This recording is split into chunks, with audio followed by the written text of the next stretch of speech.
Get ready. Start. The appellant married the daughter of respondent number 1 as per the Islamic rites and customs. Full stop.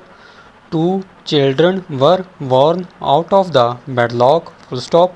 Appellant's wife died after 13 years of marriage and within a year he married again. Full stop. Respondent number 1 maternal grandfather. Respondent numbers 2, 3 and 4 maternal aunt and uncles of the minor children, girl aged 13 years and boy aged 5 years, initiated proceedings under sections 7, 9 and 17 of the Guardian and Wards Act 1890 for appointment as guardians. Full stop. They also filed application under section 12 of the Act praying for interim protection of the persons and properties of the minor children and also for an injunction restraining the appellant from interfering or disturbing the custody of the minor children. Full stop. Family court passed an interim order restraining the appellant from interfering with the custody of the children with the respondent. Full stop. Appellant challenged the order. Full stop. Family court set aside the said order of injunction. Full stop. High Court set aside the said order and passed certain directions. Full stop. Hence, the present appeal was made by the appellant in this court. Full stop. Next para. Section 12 of the Guardian and Wards Act 1890 empowers court to make such order for the temporary custody and protection of the person of property of the minor as it thinks proper. Full stop. In matters of custody, welfare of the children is the sole and single yardstick by which the court shall assess the comparative welfare of the children is the sole and single yardstick by which the court shall assess the comparative merit of the parties contesting for custody. Full stop. Therefore, while deciding the question of interim custody, the court must be guided by the welfare of the children since it empowers the court to make any order as it deems proper. Full stop. Next para.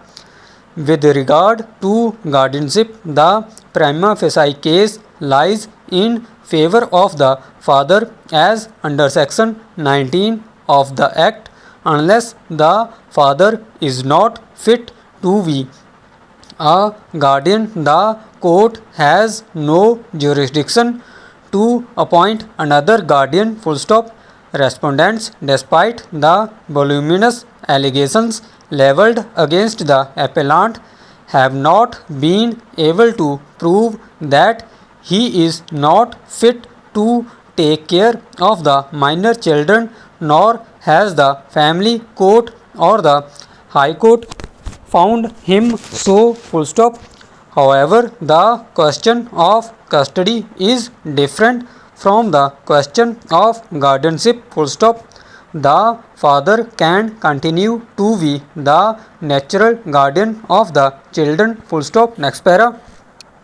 However, the considerations pertaining to the welfare of the child may indicate lawful custody with another friend or relative as serving his her interest better. Full stop.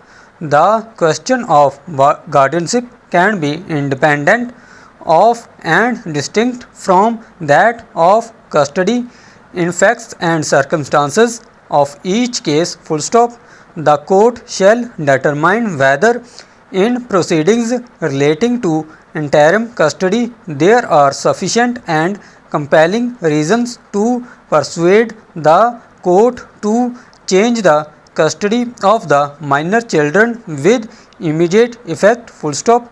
Stability and consistency in the affairs and routines of children is also an important consideration, full stop. Next para.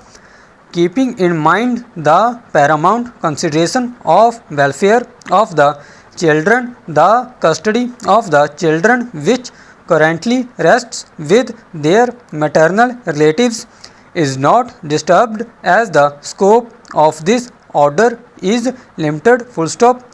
The appellant in response to these submissions contended that the High Court could not interfere with the findings of the family court unless serious infirmity is proven, full stop.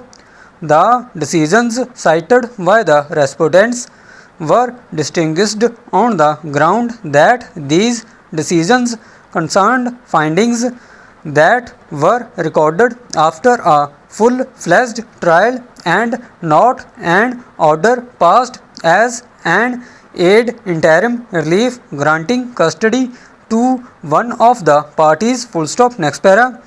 The High Court in its impugned judgment had held that while appointing the guardian or deciding the matter of custody of the minor children during the pendency of guardianship proceedings, the first and foremost consideration for the court is the welfare of the children, full stop. The factors that must be kept in mind while determining the question of guardianship will apply with equal force to the question of interim custody, full stop. It was observed that the family court should have delved a little deeper into the matter and ascertained where the interest of the children lay instead of recording abstract findings, questions of prima facie case, balance of convenience and irreparable injury, full stop. The terms on which the appellant and his deceased wife were, the manner in which the respondents obtained the custody of the children are questions that should be determined during the course of trial, full stop. Though when the children's father is not unfit, otherwise he shall be the natural guardian. A child cannot be forced to stay with her father, full stop, according to the High Court, merely because the father has love and affection for his children and is not unfit to take care of the children. The welfare of children cannot be granted. Stop.